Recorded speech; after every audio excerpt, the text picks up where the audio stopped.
худалдаа авах ажиллагааг хаана зохион байгуулдаг гэхээр худалдаа авах ажиллагааны газар. Харин тэр төсөв нь хаана байдаг вэ гэхээр эрүүл мэндийн яам дээр хуваарлагдаж төсөгцсөн төсвийг худалдаа авах ажиллагаанаас тэр төсвийг ерөнхийлөн захирагч болон санхүүгийн албаны дарга нь тухайн зүйлийг батлаад цаашаа явуулж явах хэрэгтэй. Гэхдээ тэр эрүүл мэндийн яамнаас бид бүхнийг худалдаа авах ажиллагаа руу энэ саналаа хөргүүлээч л гэсэн саналаа хөргүүлсэн.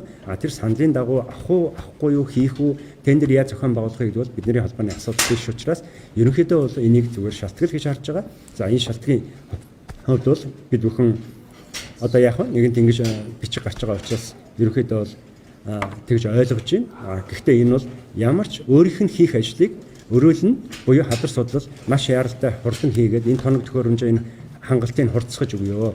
Дутуу байгаад байгаа багжаа хурдан авъя гэдэг жагсаалтыг гаргасныхаа төлөө хадар судлалын үндэсний төвийн ерөнхий захирлыг өнөөдөр халж ийн гэдэг бол энэ өнөөдөр ер нь шударга зүйл байна уу гэдэг л зүйл харагдаж байна. За мөнх сайхан сайдын хувьд бол хувь хүний хувьд оюутан байхаас нь ахгуулаад мөн өмнөх 20 оны сайд байхаас нь ахгуулаад сая сайд болсноос нь ахгуулаад бид бүхэн бие бинийгээ таньдаг.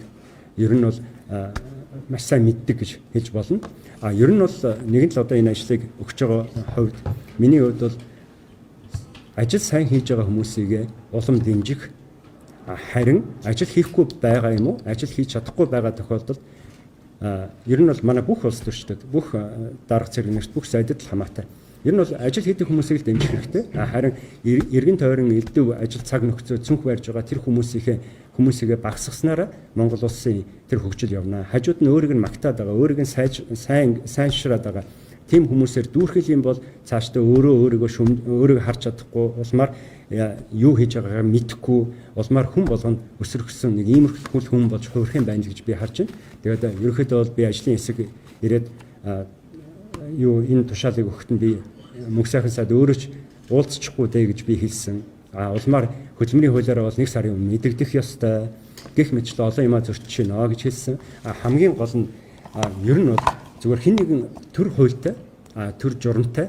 Тэгэхээр тэр хууль дүрмийг сайдан ч гэсэн хэн ч гэсэн мөрддөг байгаасаа гэж хэлж байна. Өнөөдрийн байдлаар бол эрүүл мэндийн салбар тийм сайхан биш байгаа. Урд нь би зөндөө шүүмжилсэн, зөндөө хэлсэн. Эрүүл мэндийн сайдын зүйлийн хурал дээр нь бол ерөнхий эмнэлгийн дарга нарыг цуглуулсан хурал дээр нь ингэж сайхан яриад байна.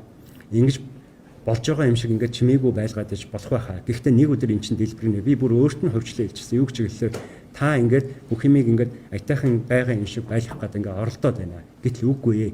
Эн чинь эргээд тодорхой хугацааны дараа үнд гүйцэгдэнэ. Үнд гүйцэгдсэн зүйл чинь эргээд таныг асуудалд оруулах учраас энэ асуудал үүсгэхээс нь өмнө би танд урьдчилан хэлж байна. Энэ төсөвчин болохгүй байна. Даатгалын зарцуулчин болохгүй байна. Энэ даатгалынхаа зохион байгуулалт дээр журам дээр юмаа харъя. Энэ улсын эмнэлгүүдэд эхлээд чадхтай болох хэрэгтэй.